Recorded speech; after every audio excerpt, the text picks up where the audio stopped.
Lovely students, आज हम लोग सीखने वाले हैं tense, most awaited topic tense.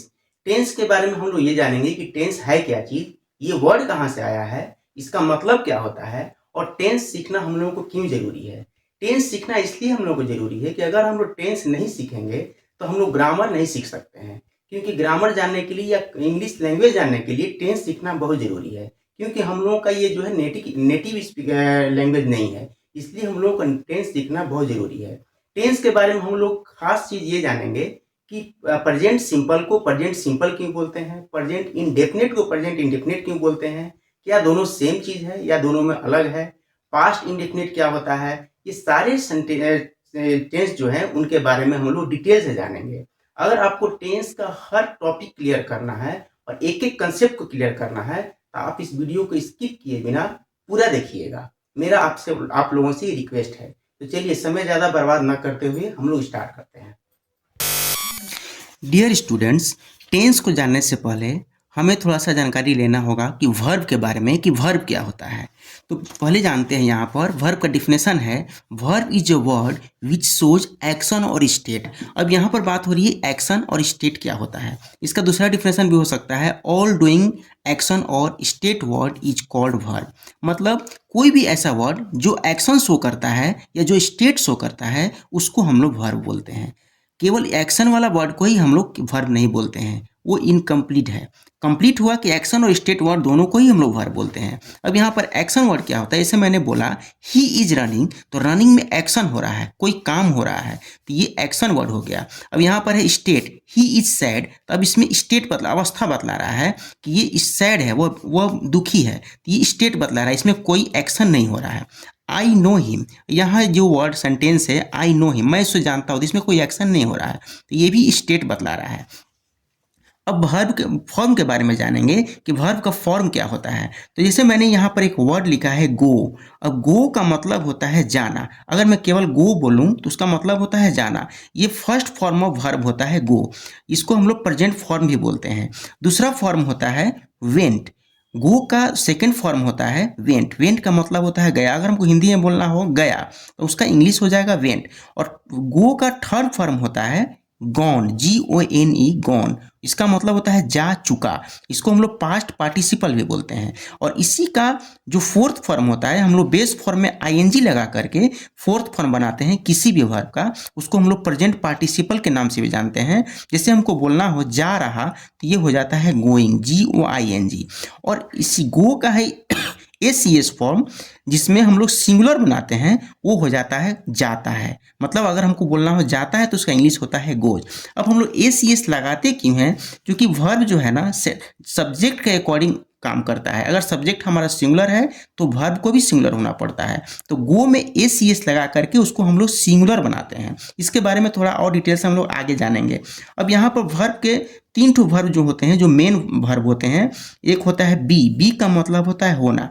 B का बेस फॉर्म भी बी होता है और इसका जो प्रेजेंट फॉर्म होता है उसका होता है इज MR। मतलब बी का फर्स्ट फॉर्म होता है इज MR, बी इसका बेस फॉर्म होता है। और सेकेंड फॉर्म होता है वाज वर। यहाँ देखिए बच्चों, थोड़ा सा ध्यान देना है, WERE, इसको बहुत लोग वेयर पढ़ते हैं, लेकिन वेयर नहीं होता है, ये वर इसको प्रोनाउंसिएशन होता है, इसको वर बोलते हैं। तो वर्ब बी का सेकंड फॉर्म होता है वाज वर, और इसका थर्ड फॉर्म होता है बीन, और इसका फोर्थ फॉर्म बीइंग होता है, और इसका फिफ्थ फॉर्म नहीं होता है। हैव जो है दूसरा जो वर्ब है हैव, जिसका मतलब होता है पास, और सारा मीनिंग होता है इसका।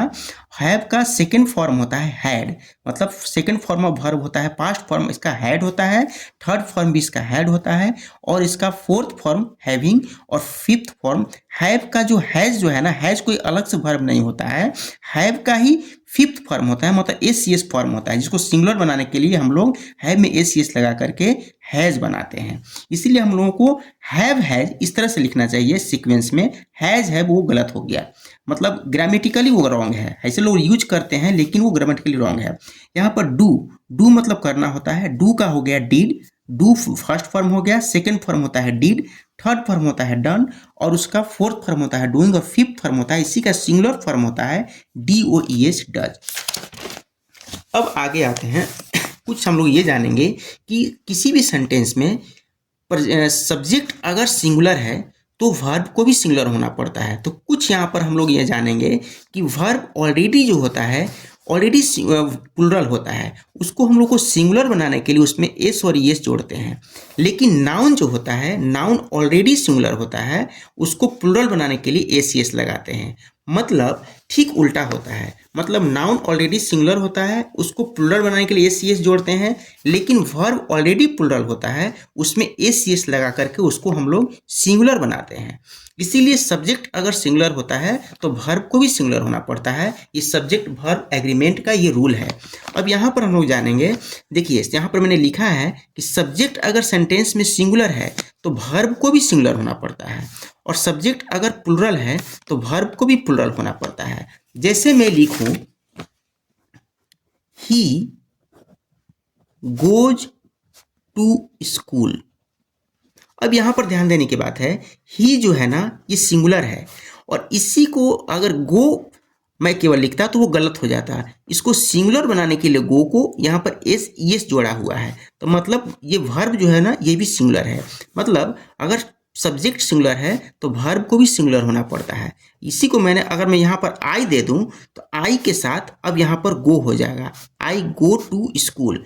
अब यहाँ पर आप लोग एक क्वेश्चन करेंगे कि आई भी तो सिंगुलर है, लेकिन आई को प्रेजेंट सेंस में प्लुरल कंसीडर किया जाता है, इसीलिए आई के साथ जो वर्ब जो है वो भी प्लुरल ही लगता है। यहाँ पर मैं अगर दूसरा वर्ड लिखूँ यू, तो यू उसके साथ भी गो लगेगा, क्योंकि ये हो यू प्लुरल हो गया। यू को सिंगुलर में भी यू लिखते हैं और प्लुरल में भी यू लिखते हैं, यू गो टू स्कूल। तो अब यहाँ पर आप लोग समझ गए होंगे कि अगर सब्जेक्ट सिंगुलर है तो वर्ब को सिंगुलर होना पड़ता है, और सब्जेक्ट अगर प्लुरल है तो वर्ब को भी प्लुरल होना पड़ता है। अब यहाँ पर देखिए मैं बात करूँगा पर्सन के बारे में कि पर्सन क्या होते हैं। फर्स्ट पर्सन होता है आई और वी। मतलब फर्स्ट पर्सन होता कौन है, जो बात कर रहा है, जो स्पीकर है, उसको हम लोग फर्स्ट पर्सन बोलते हैं, और जो लिसनर है, जो सुनने वाला है, उसको हम लोग सेकंड पर्सन बोलते हैं यू।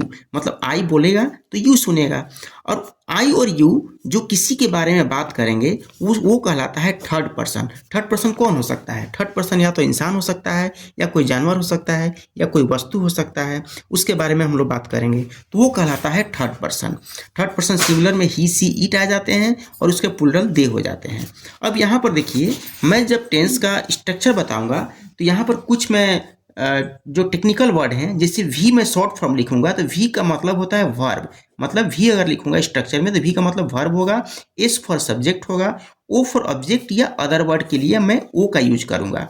ये मैं डिटेल से मैं वहां पर जब स्ट्रक्चर लिखूंगा तो वर्ब और सब्जेक्ट और ऑब्जेक्ट को मैं फुल फॉर्म ना लिख करके मैं शॉर्ट फॉर्म का यूज करूंगा। अब यहाँ पर देखिए सेंटेंस जो होता है, सेंटेंस का स्ट्रक्चर होता है, सबसे पहले सब्जेक्ट होता है इंग्लिश में, फिर वर्ब आता है और फिर ऑब्जेक्ट आता है। मतलब दुनिया का कोई भी इंग्लिश का सेंटेंस का स्ट्रक्चर जो होता है यही होता है, पहले सब्जेक्ट, फिर वर्ब और फिर ऑब्जेक्ट। मैं जब टेंस अभी पढ़ाऊंगा तो उसमें मैं 4 तरह के सेंटेंस के बारे में मैं सेंटेंस बनाना बताऊंगा, इस टेंस में कैसे उसको चेंज करते हैं। पहला मैं सेंटेंस जो है अफर्मेटिव के बारे में बात करूंगा। अफर्मेटिव सेंटेंस वो होते हैं जो पॉजिटिव सेंटेंस होते हैं। सेंटेंस का मैंने एक सेपरेट वीडियो बना रखा है, जो लोग अभी मेरे चैनल पर आए हुए हैं और पहला वीडियो देख रहे हैं वो प्लीज़ आप मेरा सेंटेंस वाला वीडियो देख लें, ताकि आप लोगों को ये कंसेप्ट जो होगा क्लियर हो जाएगा। उसके बाद मैं निगेटिव सेंटेंस के बारे में बात करूंगा। जैसे अफर्मेटिव में बोला वह घर जाता है, ये अफर्मेटिव सेंटेंस है, मतलब पॉजिटिव सेंटेंस है। इसका इंग्लिश हो गया ही गोज होम। होम के साथ टू नहीं लगता है, इसीलिए मैंने यहाँ टू नहीं लिखा है।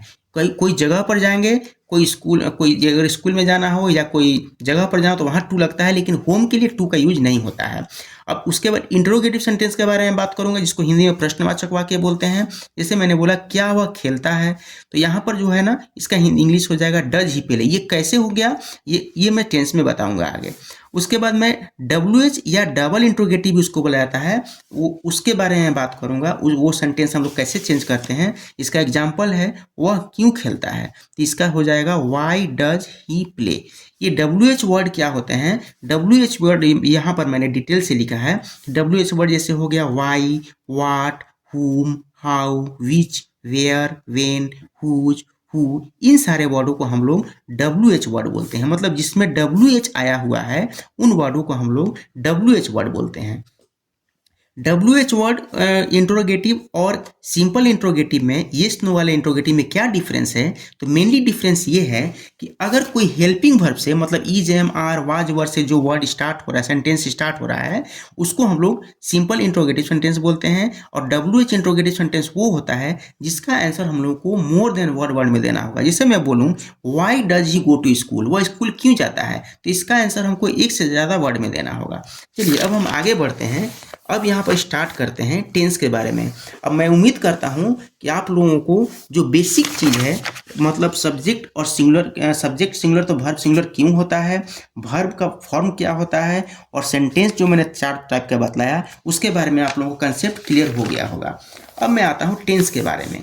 टेंस का मतलब हिंदी में होता है काल। प्यारे दोस्तों, टेंस का जो वर्ड है इसकी उत्पत्ति हुई है लैटिन वर्ड टेम्पस से। टेम्पस का मतलब होता है टाइम। यहाँ पर मैंने डिटेल से लिखा है टेंस शब्द की उत्पत्ति लैटिन वर्ड टेम्पस से हुई है। अब यहाँ पर टेंस का डिफिनेशन है, tense is the study of forms of verb. मतलब टेंस में हम लोग वर्ब का ही फॉर्म का स्टडी करते हैं। वर्ब को देख करके हम लोग ये समझते हैं कि ये वो सेंटेंस किस टेंस का है। अब यहाँ पर देखिए, टेंस जो होते हैं 3 तरह के होते हैं, present tense, past tense and future tense. और इन तीनों जो टेंस हैं, इन तीनों का 4 टाइप होता है। फर्स्ट में होता है प्रेजेंट का, प्रेजेंट सिंपल या प्रेजेंट इंडेफिनिट, ये दोनों सेम होता है। पर कोई प्रेजेंट सिंपल बोलते हैं, कोई सिंपल प्रेजेंट बोलता है, कोई प्रेजेंट इंडेफिनिट बोलता है, कोई डिफरेंस नहीं है इसमें, ये सेम होते हैं। हाँ, एक चीज़ और है कि प्रेजेंट सिंपल को प्रेजेंट सिंपल इसलिए बोला जाता है क्योंकि अगर मैं यहाँ पर लिखूँ आई गो, अब यहाँ पर ध्यान दीजिए आप लोग, ये कंप्लीट सेंटेंस दे रहा है, कंप्लीट सेंटेंस भी दे दिया। आई गो मतलब मैं जाता हूँ, मैं जाता हूँ, ये कंप्लीट हो गया। इसलिए इसको सिंपल प्रेजेंट बोला जाता है क्योंकि ये बिना ऑब्जेक्ट लिए भी और बिना हेल्पिंग वर्ब लिए ये सेंटेंस कंप्लीट हो गया। बस बाकी जो टेंसेस में है वो हेल्पिंग वर्ब लेता है। जैसे मैं बोलूँ मैं जा रहा हूँ, तो वहाँ पर आई गोइंग नहीं होगा, वहाँ पर लिखना होगा आई एम गोइंग, मतलब हेल्पिंग वर्ब वो ले रहा है। इसीलिए इसको सिंपल प्रेजेंट इसलिए बोला जाता है क्योंकि 2 वर्ड सब्जेक्ट और एक मेन वर्ब को लेकर के ही ये सेंटेंस को कंप्लीट कर देता है। और इसको इनडेफिनेट इसलिए बोला जाता है कि अगर मैं बोलूँ कि मैं पृथ्वी पर रहता हूँ या हम लोग पृथ्वी पर रहते हैं, तो क्या हम लोग पृथ्वी पर पहले नहीं रहते थे, 4 साल पहले नहीं रहते थे, या क्या फ्यूचर में नहीं रहेंगे? तो इसको प्रेजेंट इनडेफिनेट इसलिए बोला जाता है कि ये टाइम इसमें डिफिनेट नहीं होता है, मतलब टाइम का डिफिनेट नहीं है। हम लोग पृथ्वी पर रहते हैं तो पहले भी तो रहते थे, तो इसलिए ये प्रेजेंट इंडेफिनिट इसको इसलिए बोला जाता है।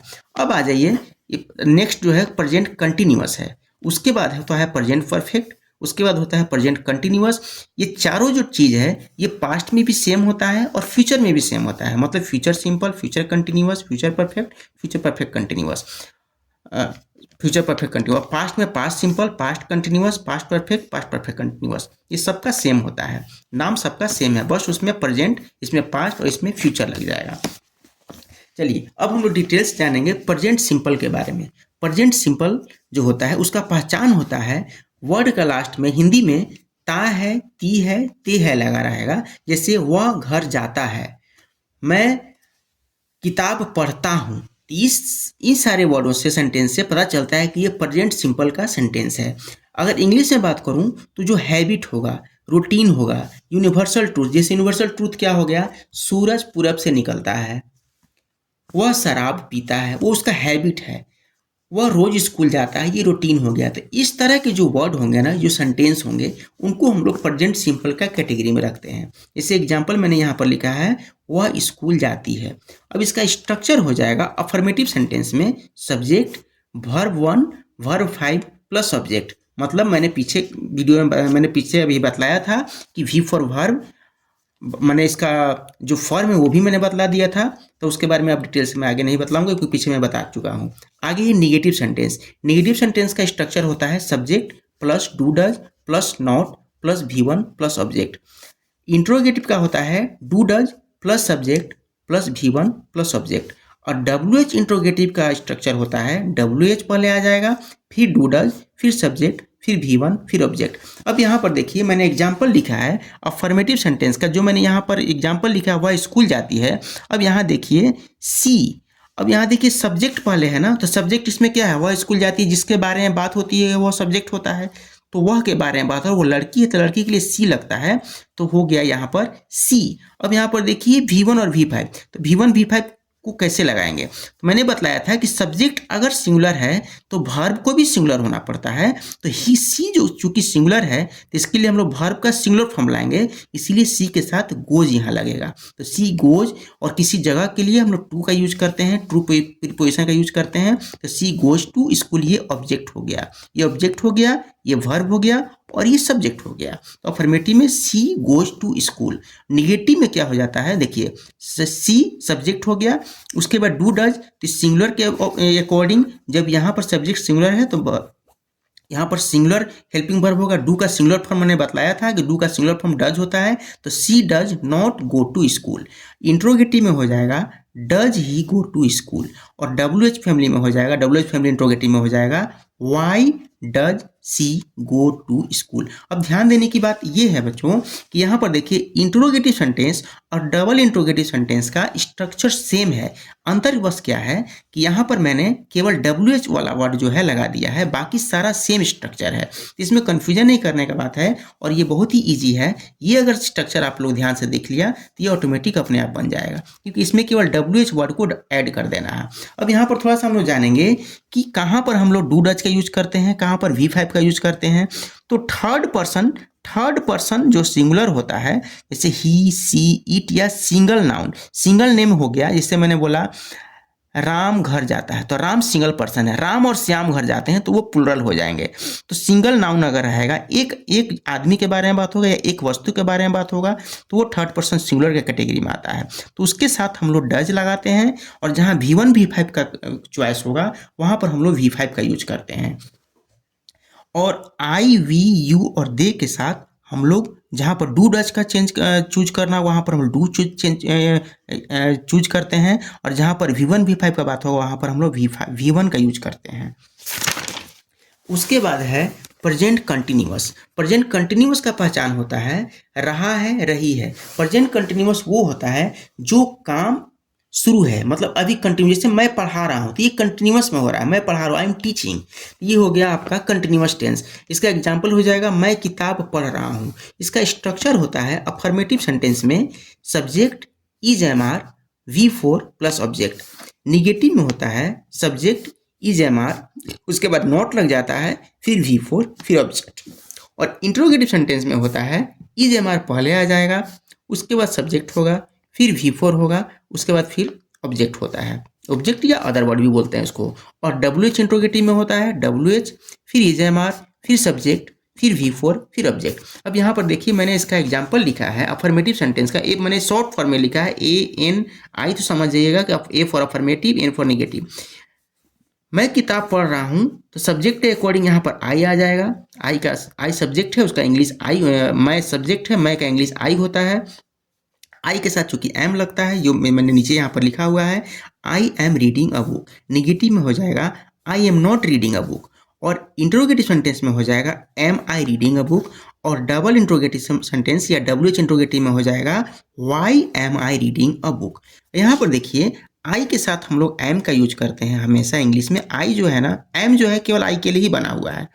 और सिंगुलर जो होता है ना, सिंगुलर के साथ हम लोग इज यूज करते हैं। और सिंगुलर क्या क्या हो सकते हैं, ही सी इट या सिंगल नेम, ये मैंने अभी थोड़ा देर पहले ही बतलाया था। और प्लुरल जो सब्जेक्ट होंगे, अगर सब्जेक्ट प्लुरल है तो उसके साथ हम लोग आर का यूज करते हैं। ये सारे जो हेल्पिंग वर्ब है ना, सब्जेक्ट क्या है, सब्जेक्ट के अकॉर्डिंग ये हेल्पिंग वर्ब लगते हैं। सब्जेक्ट सिंगुलर तो वर्ब भी सिंगुलर होगा, सब्जेक्ट प्लुरल तो वर्ब भी प्लुरल होगा। प्लुरल में आ जाएंगे यू वी दे, टू और मोर नेम आएंगे, तो उसके लिए हम लोग आर का यूज करते हैं। अब मैं बात करूंगा प्रेजेंट परफेक्ट। प्रेजेंट परफेक्ट वो होता है जो काम अभी अभी कंप्लीट हुआ है, मतलब इम्पैक्ट जो है सस्टेन है। जैसे मैंने बोला मैंने खाना खा लिया, इसका मतलब ये हुआ कि मैं खाना खा चुका हूँ, अभी भी खाना मेरे पेट में है, अभी पचा नहीं है, मतलब जस्ट मैंने अभी कंप्लीट किया है। तो उसको बोलते हैं प्रेजेंट परफेक्ट का कैटेगरी में लेते हैं। और मैंने अगर बोला आई एट, मैं खा चुका था, इसका मतलब ये हुआ कि खाना मैं बहुत देर पहले, 10 घंटा पहले मैंने खाना खाया था, वो पास्ट की बात हो रही है। लेकिन प्रेजेंट परफेक्ट में क्या होता है, प्रेजेंट परफेक्ट और पास्ट सिंपल में यही डिफरेंस है कि काम जो कंप्लीट हुआ रहता है प्रेजेंट में, उसका इम्पैक्ट अभी रहता है। जैसे वह गया, मतलब अभी भी वो गया है। और ही वेंट मैं बोलूँ मतलब वो जा गया था, वो पास्ट की बात हो रही है। तो पास्ट परफेक्ट पास्ट सिंपल और प्रेजेंट परफेक्ट में यही मेन डिफरेंस होता है। मतलब प्रेजेंट परफेक्ट में जो काम हुआ है उसका अभी इम्पेक्ट सस्टेन है, मतलब अभी उसका इम्पेक्ट है। अब चलिए हम लोग बात करते हैं पहचान, इसको पहचानेंगे कैसे। इसको हिंदी में अगर बात करें तो चुका है, चुकी है, लिया है, ली है, इस तरह का। जैसे मैंने वो खाना खा लिया है, उसने खेल लिया है, तो इस तरह के वर्ड को हम लोग प्रेजेंट परफेक्ट में बनाते हैं। एग्जाम्पल हो जाएगा उसने खेल लिया है। अब यहाँ देखिए इसका स्ट्रक्चर है, अफर्मेटिव सेंटेंस में पहले सब्जेक्ट होता है, फिर हैव और हैज। देखिए बहुत तो हैज और हैव लिखते हैं, लेकिन हैव हैज मैंने इसलिए लिखा है क्योंकि हैव का ही एसीएस फॉर्म हैज होता है। हैज कोई अलग से वर्ब नहीं होता है, इसी का फिफ्थ फॉर्म होता है। मतलब एसीएस वाला फॉर्म, जैसे गो का गोज होता है, उसी तरह से हैव का हैज होता है, इसलिए हैव हैज लिखना चाहिए। तो है subject plus have has plus V3 plus object. एक चीज ध्यान देने की बात है कि जितने भी परफेक्ट टेंस हैं सब में वर्ब का थर्ड फॉर्म ही आता है, पास्ट पार्टिसिपल आता है, ये ध्यान रखिएगा आप लोग। इंटरोगेटिव सेंटेंस में पहले सब्जेक्ट होता है, फिर हैव हैज, फिर नॉट, फिर V3, फिर ऑब्जेक्ट। और मैंने इंट्रोगेटिव बोल दिया निगेटिव सेंटेंस में। और इंट्रोगेटिव सेंटेंस में हैव हैज पहले आएगा, फिर सब्जेक्ट, फिर V3, फिर ऑब्जेक्ट। और WH इंट्रोगेटिव में हो जाएगा WH, फिर हैव हैज, फिर सब्जेक्ट, फिर V3, फिर ऑब्जेक्ट। अब हम लोग एग्जाम्पल को बनाएंगे तो ज़्यादा क्लियर होगा। अफर्मेटिव सेंटेंस का इसका आंसर हो जाएगा जो यहाँ पर क्वेश्चन दिया हुआ है, एग्जाम्पल दिया हुआ है, उसने खेल लिया है, तो उसने का इंग्लिश होता है ही। यहाँ पर हम लोग सी भी लिख सकते हैं, लेकिन सी इसलिए नहीं लिखेंगे क्योंकि उसने खेल ली है होता है। क्योंकि यहाँ लिया लिखा हुआ है तो ये मतलब जेंट्स के लिए बात हो रहा है, तो जेंडर जो है जेंट्स का बात हो रहा है, मेल के लिए बात हो रहा है। तो ही हैज प्लेड। अब यहाँ पर देखिए सब्जेक्ट है तो सब्जेक्ट यहाँ लिखा हुआ है, उसके बाद हैव हैज, तो चूंकि ये ही सब सिंगुलर है तो इसीलिए ही के साथ हैज का यूज करते हैं, तो ही हैज। उसके बाद आ गया प्लेड, मतलब वर्ब का थर्ड फॉर्म प्ले का प्लेड हो जाता है। निगेटिव में ही हैज नॉट प्लेड, और इंट्रोगेटिव में हो गया हैज ही प्लेड। मतलब स्ट्रक्चर के अकॉर्डिंग हैव हैज पहले है, फिर सब्जेक्ट, फिर V3, फिर ऑब्जेक्ट। तो हैज पहले आ गया क्योंकि सब्जेक्ट हमारा ही है, अगर हमारा यू रहता तो उसके साथ हैव लग जाता। Has he played. और डबल इंट्रोगेटिव में हो गया वाई हैज ही प्लेड। मुझे उम्मीद है कि आप लोगों को समझ में आ रहा होगा ये चीज़। अब यहाँ पर देखिए सिंगुलर जो होगा ना उसके साथ हम लोग, सिंगुलर नाम होगा उसके साथ हम लोग हैज लगाते हैं, और ही सी इट के साथ हैज लगता है, और आई वी यू दे के साथ हैव लगता है। मतलब सेम चीज़ है, थर्ड पर्सन सिंगुलर के साथ हैज लगाते हैं, थर्ड पर्सन सिंगुलर के साथ ही हम लोग डज लगाते हैं, और थर्ड पर्सन सिंगुलर के साथ ही हम लोग V5 लगाते हैं। और बाकी जो रेस्ट जो सब्जेक्ट है आपका आई वी यू दे या प्लुरल जो नाउन है उसके साथ हम लोग हैव का यूज करते हैं। जहाँ V1 V5 का बात होगा वहाँ पर हम लोग V1 का यूज करते हैं, और जहाँ डू डज का बात होगा वहाँ पर हम लोग डू का यूज करते हैं।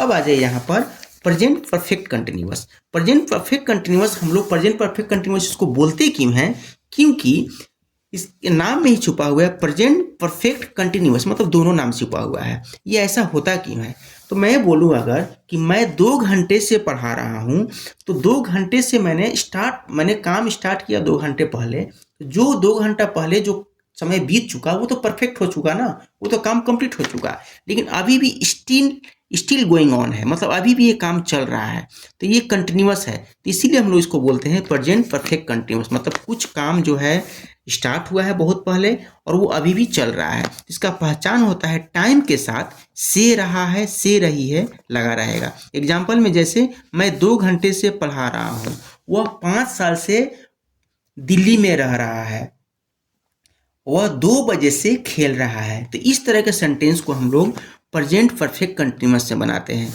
और पास्ट का बात होगा तो वहाँ पर रहा था हो जाएगा, और फ्यूचर में रहा होगा हो जाएगा, सेम चीज़ होता है। इसी तरह से वो स्ट्रक्चर बनते जाता है। अब इसका स्ट्रक्चर हो जाएगा अफर्मेटिव सेंटेंस में सब्जेक्ट, उसके बाद हैव हैज होता है, फिर उसके बाद बीन लगता है, मतलब बी का थर्ड फॉर्म बीन, क्योंकि हैव के बाद ना थर्ड फॉर्म ही आता है, इसलिए बी का थर्ड फॉर्म हो गया बीन, तो वो यहाँ लगा हुआ है।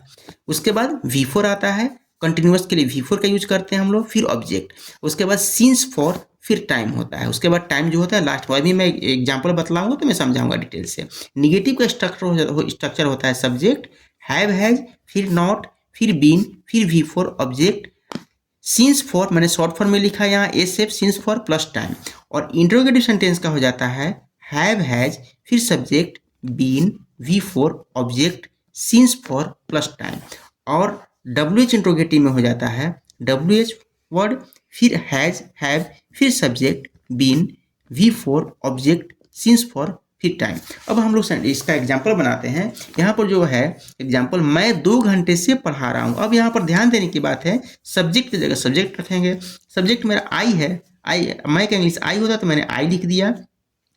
अब आई चूंकि इसको प्लूरल कंसीडर किया जाता है तो आई के साथ हम लोग प्रेजेंट टेंस में प्लूरल कंसीडर किया जाता है। मैंने पहले ही बताया है कि प्रेजेंट टेंस में आई को प्लूरल कंसीडर किया जाता है। तो आई के साथ यहाँ पर जो है आई हैव हो जाएगा, आई के साथ हैव लगता है तो आई हैव बीन टीचिंग। यहाँ पर देखिए V4 हो गया।